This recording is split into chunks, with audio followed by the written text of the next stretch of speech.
Hello, and welcome to the fifth and final episode of my Anglia franchises mini-series, where today I'm evaluating the success of the current operator of the Greater Anglia and East Anglia franchise, Greater Anglia, and how they went from being the worst operator in the UK to the best in just 10 years, in the fall and rise of Greater Anglia.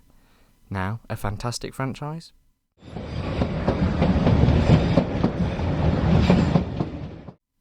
Do make sure you watch the first 4 parts of this Anglian mini-series before watching this one. Firstly, we need to look at how the Anglian rail system worked upon privatisation. Unlike today, where all services along the Great Eastern Main Line and West Anglia Main Line are operated under a single franchise, upon privatisation in 1997, the region was split into 3 different franchises: the Intercity Anglian franchise, the West Anglia Great Northern franchise, and the Great Eastern franchise, which was merged into the Greater Anglia franchise in 2004 under National Express East Anglia. Today, as mentioned earlier, we'll look at Greater Anglia, the successor to the National Express franchise, which ceased in 2012. In March 2011, it was announced that Abellio, Go Ahead and Stagecoach had been shortlisted to bid for the Greater Anglia franchise, with National Express not being chosen due to the company defaulting on the East Coast franchise. Video coming soon. In October 2011, it was announced that Abellio had won the franchise, with the company branding itself as Greater Anglia. Greater Anglia began operating the whole Greater Anglia franchise on the 5th of February 2012 on just a 2-year deal, whilst the outcome of the McNutley Rail Value for Money study was being published. Greater Anglia operated the Great Eastern Main Line and the West Anglia Main Line, operating from London Liverpool Street towards Romford, Colchester, Ipswich and Norwich. They also operated to Shenfield, Southminster, Braintree, Sudbury, Harwich, Walton-on-the-Naze and the Romford to Upminster branch. Greater Anglia also operated to Stansted Airport, Cambridge and Hertford North.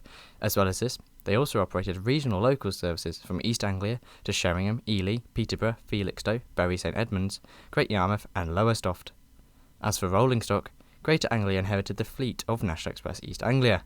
They inherited Class 90s, Mark III coaches, Class 153s, 156s, 170s, Class 315s, Class 317s, 321s, 322s, and Class 360s, as well as the Stansted Express Class 379s. Due to the company being a very short franchise, Greater Anglia announced they weren't planning any major fleet changes for the time being, leading to an ageing fleet becoming more unreliable and worse for passengers. Despite this, in 2013, the Class 321 owner, Eversholt, unveiled a demonstration 4-car Class 321 unit with a fully refurbished saloon. Eversholt confirmed that they had intentions to refurbish the whole fleet, but it would cost up to £100 million to refurbish all 94 Greater Anglia units, £250,000 a carriage. This, however, was still cheaper than the £1 million per carriage price tag for brand new units. The demonstration unit ran across 2013 and 14, whilst picking up passenger feedback. Also, in November 2013, Greater Anglia confirmed it had refurbished a single Class 317 with an updated interior saloon as well as upgraded AC motors with regenerative braking installed.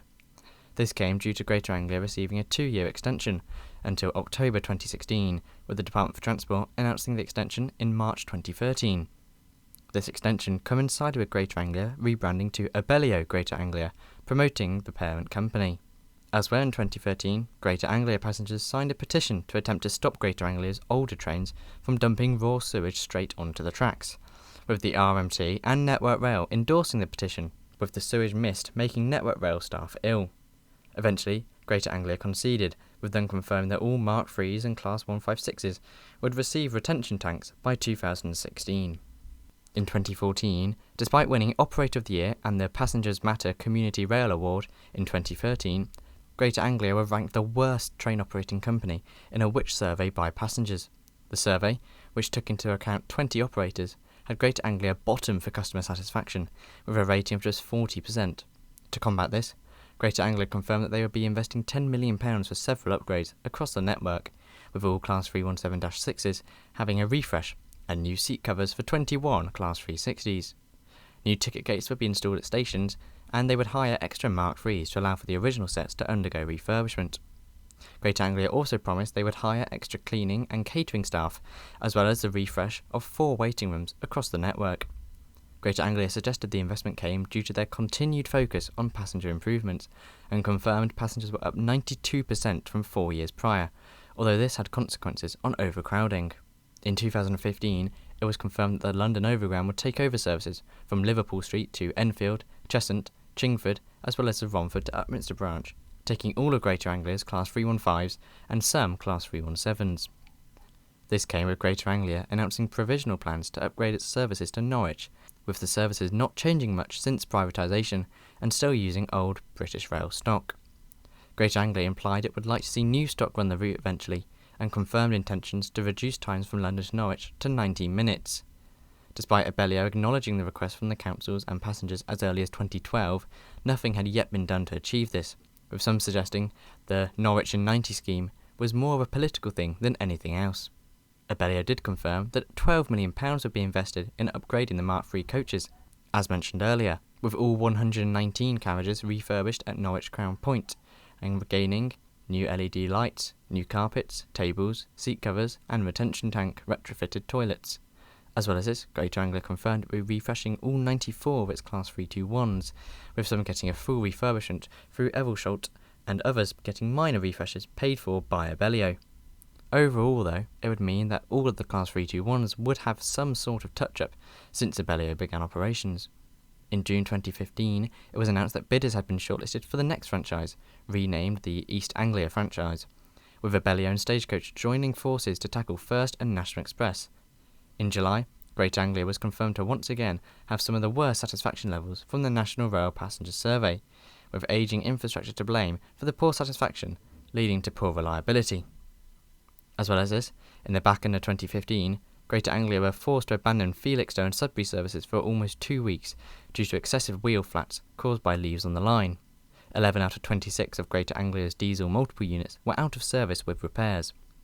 Although Greater Anglia did hire some Mark IIs and Class 37s from direct rail services, this was not at all enough to provide full services. This in turn led to the government launching a full investigation of the dubbed leafgate crisis. The Transport Select Committee suggested that Network Rail and Greater Anglia were at fault, with both also commissioning their own reports on the 2-week failure. For passengers, though, this hugely disrupted their perceptions of Abellio Greater Anglia and led to huge backlash on the company. Despite this, it was announced in August 2016 that Greater Anglia had won a 9-year extension to their franchise until 2025, with several major changes coming as part of the new franchise, not least the franchise name changing from Greater Anglia to East Anglia, although the company name remained the same. The new East Anglia franchise would see the replacement of the entire existing fleet with 191 purpose-built new multiple units by September 2020 to run on all services. 133 of these were confirmed to be Bombardier Aventra units, with 3+2 seating due to the Department for Transport's strict seating requirements, being used for commuter services out of London Liverpool Street. As for the intercity stock, Greater Anglia confirmed they had chosen Stadler Flirts, with 58 of these multiple units being constructed. 38 were bi-mode units for deployment on regional services in Anglia, with the remaining 20 being 12-car electric multiple units deployed on the intercity routes towards Norwich. Greater Anglia would also refurbish some of their existing vehicles, such as the Class 170s, before their replacement. As well as this, Greater Anglia promised its reliability would increase to at least 92.9%, with it sitting at 90% in 2016. Greater Anglia would also improve its satisfaction ratings, which lay at just 35% in 2016, third bottom of the pile. They also promised new LCD screens at all stations, with improvements at stations to car and cycle parking, new ticket machines and ticket office upgrades, as well as general station improvements.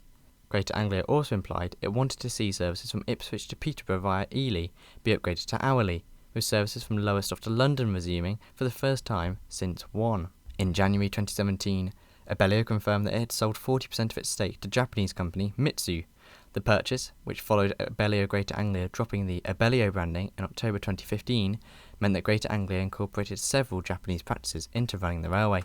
This, in August, boiled over onto industrial action, with its conductors going on strike following ticket office closures and driver-only operated services promoted for Greater Anglia. The RMT accused Greater Anglia of using strike-breaking tactics by using stand-in conductors to ensure services were not affected. The RMT argued this put passenger safety in jeopardy, with the dispute only ceasing in 2018 when, in July, the RMT voted in favour of a deal that would keep guards on trains. In 2018, the first Class 745 and 755 bi-mode flirts had been constructed and began testing for a 2019 introduction, while the Class 720 Adventurers was slightly behind schedule, but still on course for a late 2019 introduction. Elsewhere in 2018, Greater Anglia promised to reduce overcrowding by January 2020 with the addition of the brand new rolling stock, with most of their stock not including first class, which would enable a 20% capacity increase.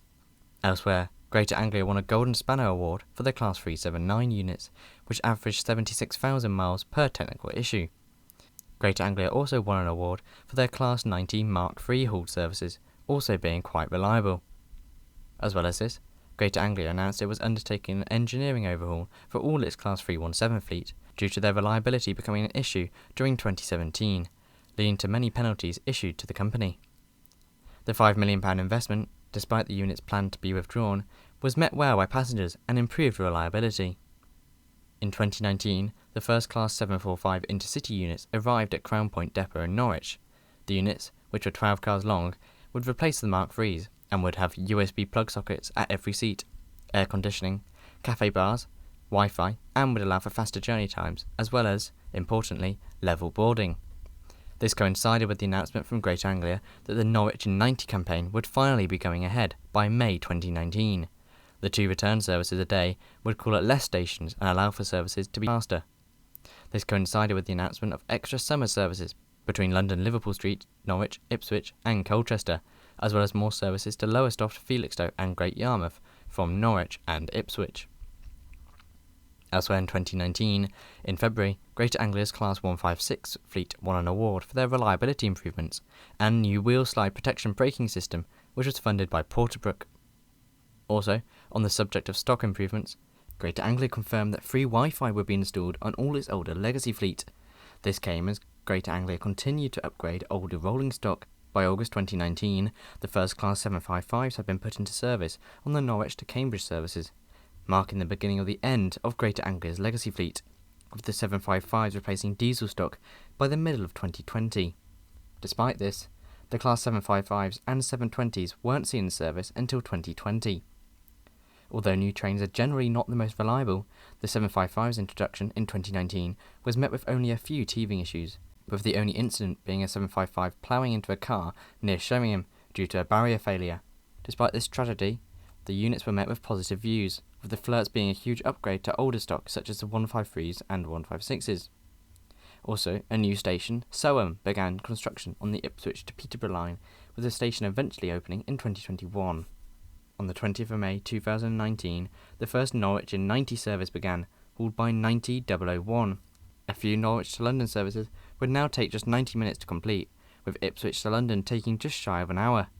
Despite this, it just shaved 12 minutes off the current time from Norwich and just 4 minutes from Ipswich, so it was more of a publicity stunt than anything else.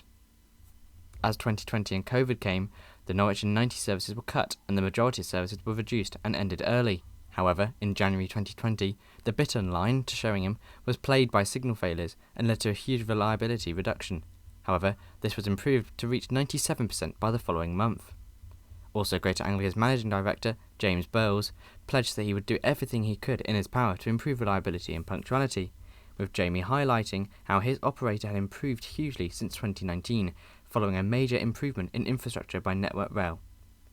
Despite issues with COVID-19, Greater Anglia managed to see 720s and 745s enter service, with the last Mark III sets leaving service by mid-2020. Also, the first Class 360s left service in November 2020, with them all leaving service by February 2021, helped by Greater Anglia reducing their services to 72% of pre-COVID timetables. As well as this, the last 379s left service by 2022 due to high leasing costs and the arrival of flirt units. Elsewhere, Greater Anglia were given an extension to their contract until September 2026, following the COVID Direct Award contract scheme. In 2022, Greater Anglia also confirmed all services along the West Anglia Main Line were now operated by 720s, with the legacy fleet eventually being withdrawn by April 2023, when the last Class 321s ran, which coincided with Greater Anglia beginning services to King's Lynn for the first time. That brings us to the present day. Greater Anglia are now one of the most punctual operators, at around 90%, and now run some of the most modern stock in any TOC. In February 2023, Abellio was brought out by the Transport UK Group. However, due to the direct contract award, they yield little power over the operations of Greater Anglia, which lies on the Department for Transport. Overall then, Can we say Greater Anglia has been a fantastic franchise, or successful? Fantastic is just good for alliteration. Well, they definitely were a pretty poor operator, being ranked consistently low for satisfaction, running with an increasingly ageing stock with poor reliability. However, they have turned their operations around, and an all-new fleet of modern, fast and reliable units mean that Greater Anglia are now hugely reliable and a very respected operator. But the main question of this 5-episode mini-series was to determine whether the joint Greater Anglia franchise was better than the 3 franchises prior. Well, personally, I think it is more successful. Some suggested that the joint franchise would not focus enough on regional services near Norwich. However, this hasn't been the case, with new stations opened and a more frequent service operating across East Anglia. The introduction of a 90-minute service to London from Norwich, despite this being shelved during COVID, showed the ambition of the joint franchise. Several refurbishments of legacy fleet, as well as solid reliability, and the introduction of a new fleet, including the Class 379s, previously suggests it has been an overall success, and perhaps wouldn't have happened if the franchises weren't combined. Despite this, there is a case to be made that potentially the overall franchise does leave some stations behind, with an hourly Ipswich to Peterborough service still not being established despite being put forward back in 2016. Also, some stations have fared worse off under National Express East Anglia and Greater Anglia, with some stations losing ticket offices and getting a worse service. But what do you think? Are Greater Anglia a good operator, and do you think a joint franchise is better than the 3 franchises previously? Let me know in the comments below. Also, do consider joining my channel to support me and get some cool perks, such as access to private Discord channels and access to videos early. Special thanks to my first class member, Callum Martin Bell, and my business zone members, Anthony Harris and Smudgy Cat. Also thanks to Dever Rooney for his donations and membership. Thanks so much for watching. Check out my Twitter, Discord and Instagram in the links below, and I'll see you soon. Goodbye.